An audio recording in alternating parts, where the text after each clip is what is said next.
folks, this is Dustin Furlow. I'm over at Cedar Rock Studio Guitar Gallery in Indiana, and it's my great pleasure to get to show you all this really cool guitar on my lap. This is my first time getting to play a JB-15 from Bruce Sexauer. Really unique design to this guitar. This particular model is a 2018, and it's in super uber high grade Adirondack and this ridiculous black Limba that's just got this beautiful figuring and contrasting orange, brown, yellow colors to it. Really cool guitar. It's all wrapped up in Pernambuco appointments. But yeah, so we'll talk a little bit about all the specs, and then we'll do some picking, and I'll blow up some photos while we're talking about it just so you can get a good visual idea of what's going on here. Yeah, like I said, Pernambuco appointments. So you got a Pernambuco headstock veneer, bridge, body trim, back strip, heel cap, and back volute. Just think that's awesome. If you guys have watched a few of my demos, then you know that I always, if there's a guitar that has a continuous theme, I'm always a sucker for that. I think it's really good to, anywhere you look on the guitar, you get a really strong sense of its identity. And this guitar has that in spades. I really love that about it. It's got a really nice oil varnish finish to it. A lot of Bruce's guitars over the years have had this, just in my opinion, like amazing, just very natural, luxurious finish.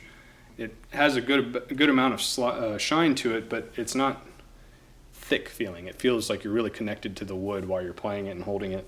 It's really nice. Kind of follows that tradition of some of the pre-war Martins as well. It's a very breathable finish. Let me see.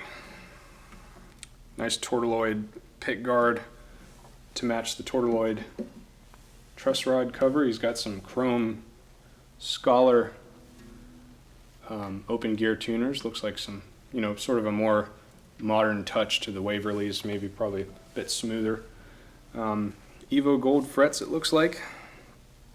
Ebony bridge, or sorry, not, I'm so used to saying ebony bridge, and then I look over and there's this beautiful Pernambuco here.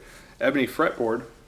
It's about the only place there's ebony on this guitar. There's a nice maple purfling here as well that goes around. It kind of blends in with the Adirondack.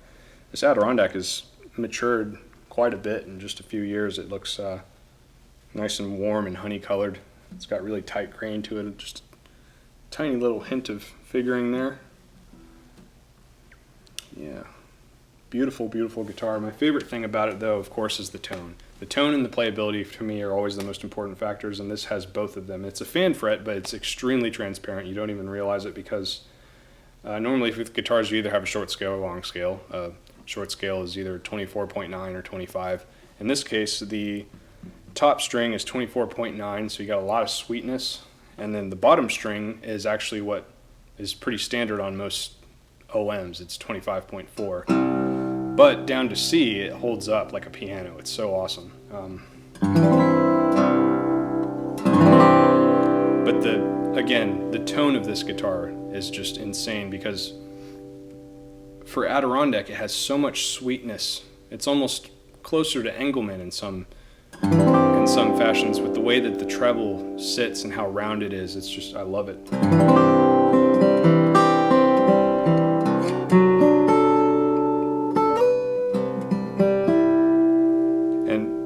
To me, a trademark of Bruce's voice is always not just how fat the trebles are, but how clear the mids are. No matter what woods he has, if it's like we've got two other guitars that he's made here right now. One's Brazilian and Italian, the other one's Adirondack and Australian Blackwood, and they all have that same really fat top end that sits so nicely on the top. So if you're a fingerstyle player, you're not working really hard to make sure that your melody is really clear and present. It's almost like the guitar does it for you.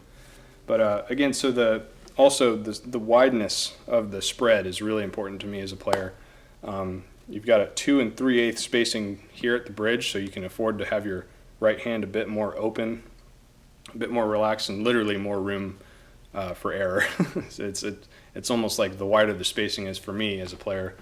I've got these nails, but I would imagine even if you're using the flesh of your fingers, then you have a lot more room to not deaden the notes when it's a bit wider. Also, the nut width is my favorite. It's 1.78, so 1 in 25/32, just a little bit more than your standard thing, but not really as wide as like a 1 7/8, like one of those really old 12 fretters, which there's nothing wrong with those, but for me I like to have a little bit of middle ground there. But yeah, so I think that's about it for this guitar. I should also mention it's extremely, extremely comfortable, if I didn't say that already. It's also very light. It's like a little feather. But the reason it's so comfortable is because, for one, this is an asymmetrical design. If you look at it, of course, the fan fret matches. It actually kind of slants. I'm looking at the screen on the camera right now. It's pretty cool looking. But not just that, but there's a Manzer wedge. Manzer wedge is this feature that Linda Manzer came up with many years ago, and a lot of luthiers are adopting it. It's basically where the guitar tapers.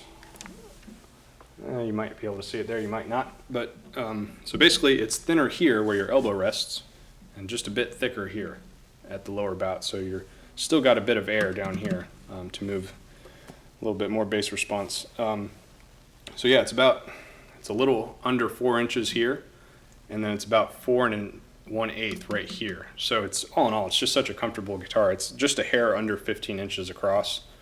So it's like having a OM on your lap, but the power of like a jumbo. It's pretty insane. Again, this is definitely probably in my top 3 or top 5 guitars here at the moment. I really love it. It's just such a pure sound to it. I hope you enjoy the demos, and if you have any other questions, feel free to email Alan at cedarrockstudio.com. I'm sure he'll be able to answer any questions you might have. So thanks again for listening, and have a good day. Enjoy the demos.